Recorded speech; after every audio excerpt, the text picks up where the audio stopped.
اپنے اوپر یقین خدا کے اوپر یقین کی فلپ سائڈ ہے۔ اگر آپ کو اپنی ذات پہ یقین ہے کہ ہاں میں یہ کام کر سکتا ہوں، تو انڈائریکٹلی آپ کو اللہ کی ذات پہ یقین ہوتا ہے کہ ہاں اگر میں یہ کام کر سکتا ہوں، کیونکہ انسان تو محتاج پیدا کیا گیا ہے۔ انسان ہر چیز میں محتاج ہے اللہ تعالیٰ کا۔ ایک چھوٹی سے چھوٹی ضرورت بھی انسان اپنی خود پوری نہیں کر سکتا، لیکن یہ یقین، یہ طاقت ہمیں کہاں سے ملتی ہے؟ انسان کے ایمان کی کمزوری اور ایمان کی مضبوطی کی ایک علامت یہ بھی ہوتی ہے کہ انسان کو یہ پتہ چلے کہ مجھے اپنے اللہ پہ کتنا یقین ہے۔ اگر میں کوئی کام کر رہا ہوں، اگر میں نے کسی کام کو انجام تک پہنچانے کا فیصلہ کیا ہے، تو مجھے اپنی ذات پہ کتنا یقین ہے، مجھے اللہ کی ذات پہ کتنا یقین ہے، اور میں کتنے معجزوں کا منتظر ہوں، کیونکہ معجزے کبھی بھی اسی طرح پیش نہیں آتے۔ ہم اپنی زندگی میں معجزوں کے منتظر رہتے ہیں۔ ہم سوچتے ہیں کہ یہ کام ہو جائے کسی طرح میرا، تو آگے زندگی آسان ہو جائے گی۔ لیکن وہی بات جو میں نے پہلے کی ہے کہ انسان محتاج پیدا کیا گیا۔ اگر آپ کی زندگی میں اللہ کی طرف سے کوئی معجزہ ہو بھی جاتا ہے، لیکن پھر وقت گزرنے کے ساتھ آپ پھر محتاج ہو جائیں گے۔ اس معجزے کے ہونے کے کچھ عرصے کے بعد پھر آپ سوچیں گے کہ ہاں اب ایک بار اور وہ معجزہ ہو جائے تو پھر میں ایزی ہو جاؤں گا، پھر مجھے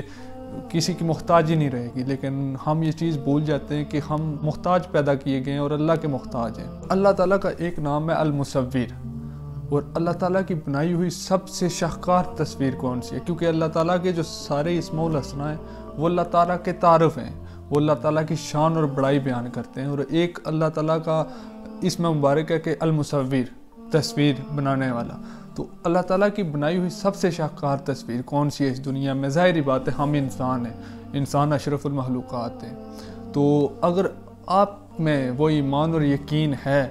اور لیکن اگر وہ ایمان اور یقین آپ کی نفسیاتی شفا یابی کا سامان نہیں بن رہا، مطلب اگر آپ کو خدا پہ یقین نہیں ہے کہ ہاں میں یہ کام کروں گا مجھے اس میں اللہ کی مدد ملے گی، اگر اس طرح سے شک میں پڑ رہے ہیں آپ کو اس لیول کا یقین نہیں ہے، تو پھر یہ آپ کے ایمان کی درست سائڈ نہیں ہے۔ آپ کے ایمان میں کہیں نہ کہیں کمی ہے، آپ کے یقین میں کہیں نہ کہیں کمی ہے۔ اس بات کو سمجھانے کے لیے میں تھوڑا سا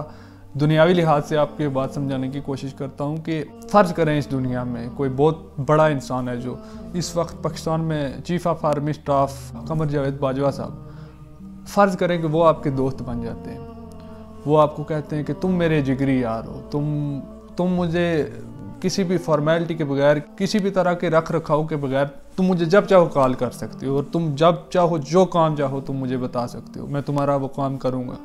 ہم دوست ہیں اچھے دوستوں کی طرح۔ تو آپ اپنے آپ کو بڑا محسوس کرو گے کہ نہیں کرو گے؟ آپ تھوڑے سے مغرور ہو جاؤ گے کہ نہیں ہو جاؤ گے؟ آپ طاقت کے اتنے بڑے سر چشمے کے ساتھ، کیونکہ چیف آف آرمی اسٹاف ہے ایک ملک میں، اس کا نام ہوتا ہے، تو آپ کو کوئی ذرا سی ٹیڑھی بات آپ سے کرے گا تو آپ اسے بڑی عجیب لہجے میں آپ بات کرو گے، آپ کا لہجہ بدل جائے گا، آپ کے طور طریقے بدل جائیں گے، اور آپ کو ایک انرجی مل جائے گی، کیونکہ جب انسان طاقت کے کسی سر چشمے کے ساتھ جڑتا ہے تو اسے ایک عجیب سی انرجی ملتی ہے، اسے ایک طاقت ملتی ہے۔ یہ دنیاوی لحاظ سے آپ طاقت پکڑ لیتے ہو، کسی بڑے انسان کے ساتھ جڑنے کے بعد آپ دنیا میں طاقت پکڑ لیتے ہو، لیکن اللہ کی ذات دیکھیں آپ کتنی طاقتور ذات ہے، جس نے یہ کائنات بنائی اور ایک پل میں ہمیں نیست و نابود کر سکتی ہے۔ وہ ذات، وہ پاک ذات۔ اللہ تعالیٰ کہتے ہیں کہ جو اللہ کے نیک بندے ہیں، جو اللہ کے ولی ہیں، میں ان کا دوست ہوں، اور جو مومن ہیں میں ان کی مدد کرتا ہوں ہر لحاظ سے۔ ہم مسلمان ہیں، ہمیں اتنا تو یقین ہونا چاہیے کہ یار میں اگر کسی کام کے لیے کوئی کوشش کر رہا ہوں تو وہ رب، وہ اس کائنات کا رب جو ہر انسان کو، جو پتھر میں کیڑے کو بھی روزی دے رہا ہے، جو ناممکن کو ممکن بنا رہا ہے۔ اس دنیا میں کتنے کام ناممکن تھے، آج سے 20 سال پہلے چلے جائیں آپ، کئی ایسے کام تھے جو ہم لوگ سمجھتے تھے کہ یہ نہیں ہو سکتے، لیکن لوگوں نے وہ بھی کر دکھائے۔ اس کی وجہ کیا تھی کہ انہیں یقین تھا، ان کا ایمان پختہ تھا۔ اگر ہمارا ایمان اللہ تعالیٰ کے ساتھ جڑنے کے بعد بھی طاقت کا اتنا بڑا سر چشمہ رب کے ساتھ،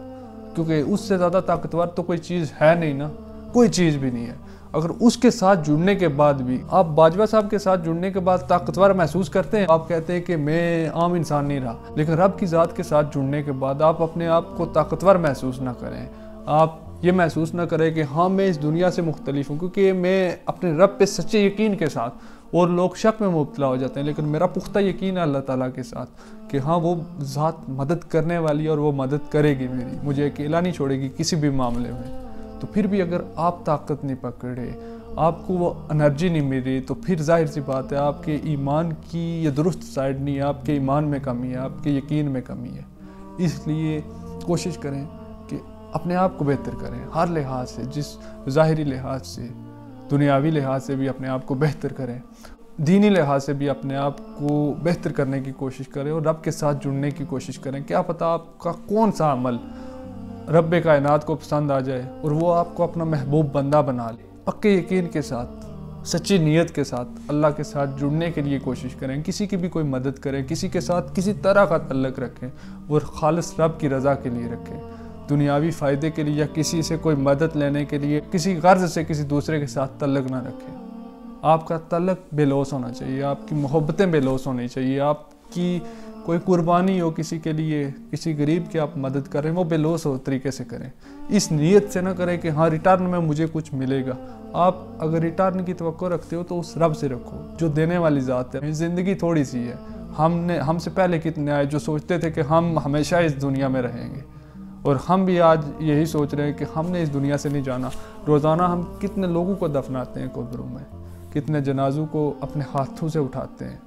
خود جا کے جنازے پڑھتے ہیں، وہاں جا کے ہم تھوڑی سی دیر کے لیے سوچتے ہیں کہ ہاں یار اس دنیا میں ہم عارضی ہیں، لیکن جو ہی اس جنازہ گاہ سے ہم باہر نکلتے ہیں تو ہم بھول جاتے ہیں کہ ہم نے بھی مرنا ہے، ایک دن ہم نے بھی اس جگہ پہ ہونا ہے اور اپنے کیے کا، اپنے کاموں کا حساب دینا ہے۔ اس لیے اپنے کاموں کو درست سمت میں لے کر چلیں اور اللہ تعالیٰ سے خاصتاً تعلق بنانے کی کوشش کریں، تاکہ آپ دنیا میں بھی کامیاب ہو سکیں اور آپ کی آخرت بھی سنور سکیں۔